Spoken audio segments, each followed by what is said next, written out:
A young lady decided to do some indoor gardening. She loved her plants and enjoyed spending time with them. She hadn't been able to give them much attention lately, and so most were overgrown in their planters around the house. The first plant she picked was a large potted plant known as a jade plant. It had begun to grow in all directions away from the planter that it was in. She got out her plant pruner and carefully began to prune it. Pruning helps plants by removing dead, diseased or damaged branches. She began to cut back on the plant, one branch at a time, until it slowly began to get into a shape and a look that she liked. She would also inspect the health of the plant, one branch at a time. Some branches just needed a minor cut back into shape, while some others needed to be cut off completely due to infections before the branch could end up killing the whole plant. While at it, she continued to use other tools to poke around the soil and check the health of the roots. In some areas, the soil had gotten too hard and clumped that it needed a bit of tapping and banging to release and loosen it. Once satisfied, she took a step back, sprayed it with water and moved on to trim the next plant. And she continued to do this with all the plants in her house. The shrubs, the bushes, the creeping vines, they all got a trim and a health check that day. As she took one happy look at all her plants, satisfied with her work on them, something suddenly struck her. All this while she was poking around the plants, banging and tapping away at their roots.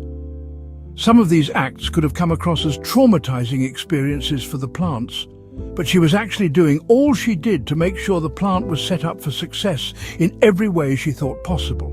The cutting, the banging, the poking around at its roots, all of that was done to help the plant, not hurt it.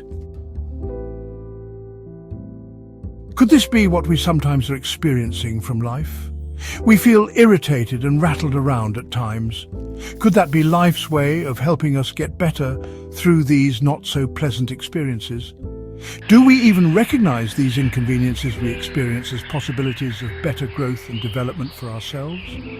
Or are we so focused on the unpleasant experience as an inconvenience and miss the bigger picture of how this cut and trim could completely change the course of our lives for the better?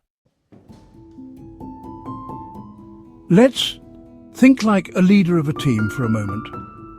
Are there habits or mindsets which show up in our team that may need trimming before they cause us or our whole team more harm than good? What might trimming back on these look like? What will this do for the overall health of the team? What kind of care and attention is your team seeking from you?